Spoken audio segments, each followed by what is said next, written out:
વડાપ્રધાન નરેન્દ્ર મોદી શ્રીલંકાના 3 દિવસના પ્રવાસે છે. તો શનિવારે સવારે પીએમ મોદી શ્રીલંકાના રાષ્ટ્રપતિ અનુરા કુમાર દિસાનાયકેને મળવા પહોંચ્યા હતા. અહીં રેડ કાર્પેટ પર તોપોની સલામી અને ગાર્ડ ઓફ ઓનર સાથે પીએમ મોદીનું સ્વાગત કરવામાં આવ્યું હતું.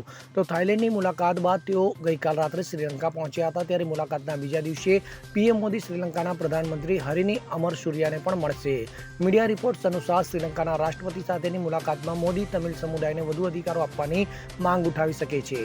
આ ઉપરાંત બંને સંરક્ષણ અને આર્થિક બાબતો ઉપર ચર્ચા કરશે. તો આ ઉપરાંત ગયા વર્ષે થયેલા દ્વિપક્ષીય કરારને ફાઇનલ કરવામાં આવશે. આ દરમિયાન તેમની વચ્ચે શ્રીલંકામાં રહેતા માછીમારો અને તમિલ નાગરિકોને લગતા મુદ્દાઓ પર ચર્ચા થઈ શકે છે. તો પીએમ મોદીની શ્રીલંકાની આ ત્રીજી મુલાકાત છે. આ પહેલા તેઓ વર્ષ 2015 અને વર્ષ 2019માં શ્રીલંકાની મુલાકાતે ગયા હતા. Bureau report CN24 news. હવે જુઓ દેશ દુનિયાની તમામ ખબરો તમારી આંગળીના ટેરવે.